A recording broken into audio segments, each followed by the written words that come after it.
Laibak asida lengak sasan pairiba Bharatiya Janata Party BJP gi motoda Nation First Party Second Self Thar haiduna leiri. Moto asigi makhada lengak pairiba BJP amadi masigi luchingba laibak asibu ngak chendun thamle. Isagi oiba amadi party gi oibu khallona lakna thamkhraga laibak asigi miyam punnamak pu nungai yaifana leinana ba amadi laibak ki apunmagi saktam ngak chendun thambag loinana laibak asida singrak pu yekna bu khudimak laibak ka maithiba piba loinana asingba thausil thawang sing asi leptana peketli. Ani subada lengak sasan toriba Bharatiya Janata Party bi hena mapang kanbag loinana malemsida leiba political party khudimak tagi khwaidagi hena chawba political party am ohenna busu hotnaribani.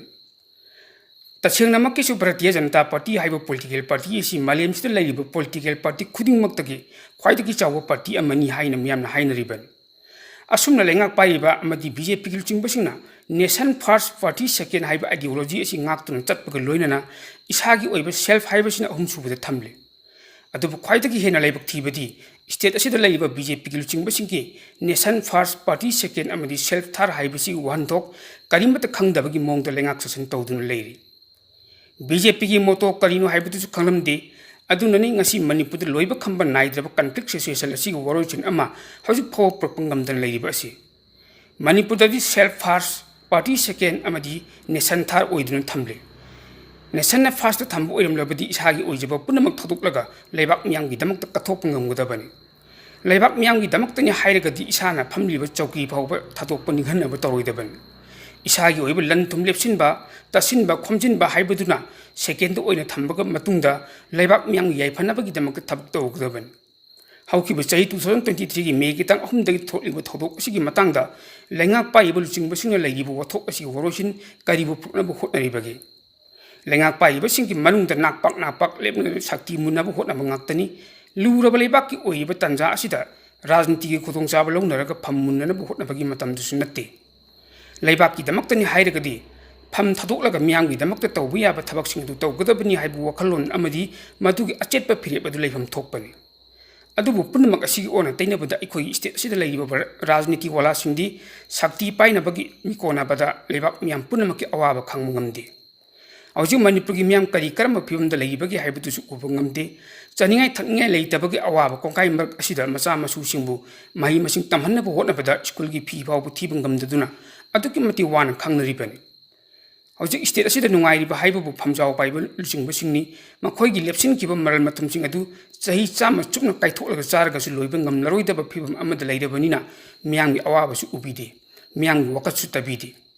Saliba chahi sigi manungda state asigi oiba miyamda thengnariba awaba amadi natural calamity na pirakliba akanba chaitheng asina miyam punamak ha kana launaribani. Chahi amada ising isaw ahumlak tholagabu karamba leibaki karamba prajana nungai leigadoribani. Mamangi lengakna pairamba kangbusinga su state asigi damaktani haiduna phajaba policy phajaba program yaptuna leibak miyang yaifanaba thabak amata su tawbide.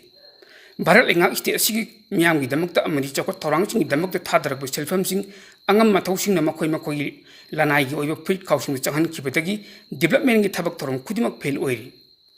Ichaw mayoknariba lamdam asigi mataw kamdon ichaw dagi ngakthokadagi amadi ngakthokhangadagi haibagi wakhalon leiba miyanggi mihut amata su yawdabagumna tawthorakba thabak khudimakna fail oiribani.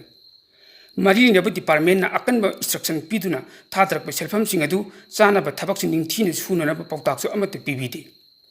MLA minister singna thadorakba tikadar singna suningba mongda sukhiba thabaksina quality control tawhudabagi mai miyamna phangle.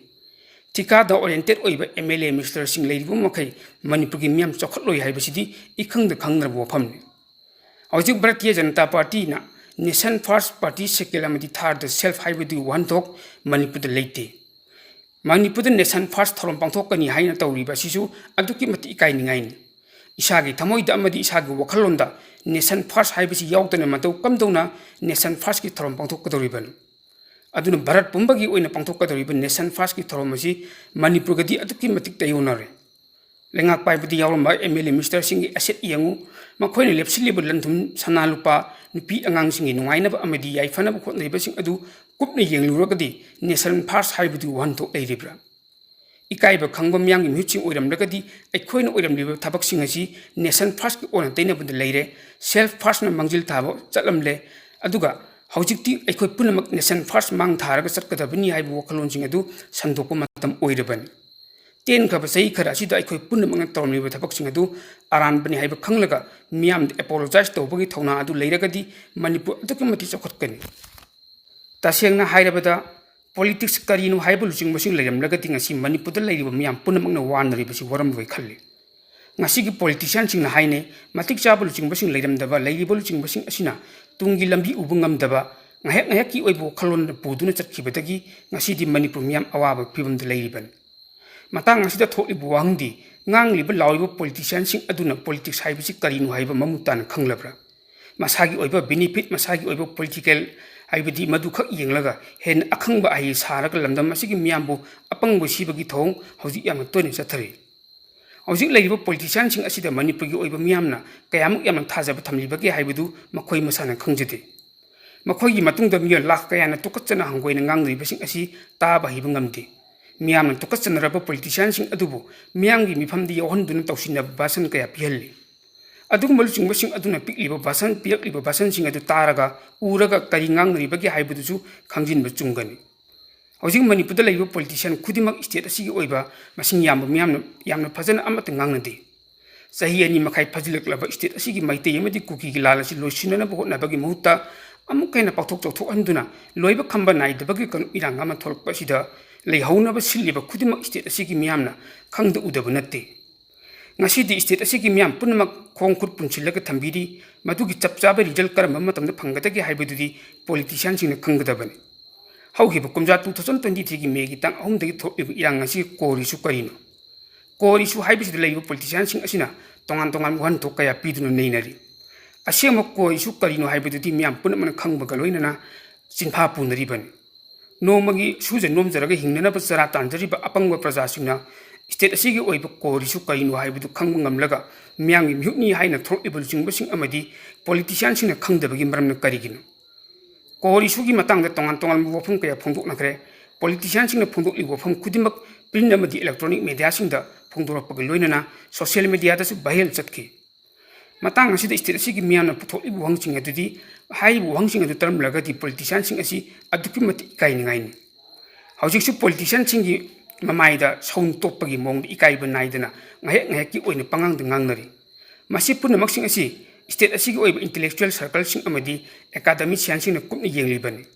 aina tawbana aina phangba mina tawbana mina phangba haiba ipa ipu sing thambira ma poro adukma kuiroi phanggadaba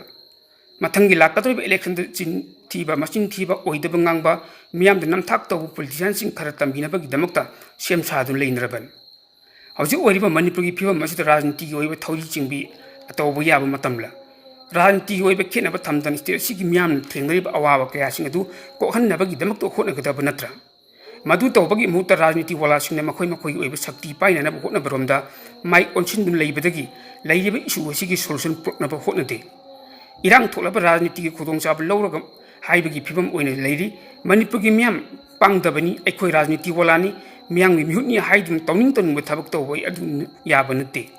मखोइना तौइबा थबक खुदिमक मणिपुरगी मियामना खंगी मियामना वाराबा मतमदा मखोइना करिमत उदबा खंगदबा अमगी मतौगुमना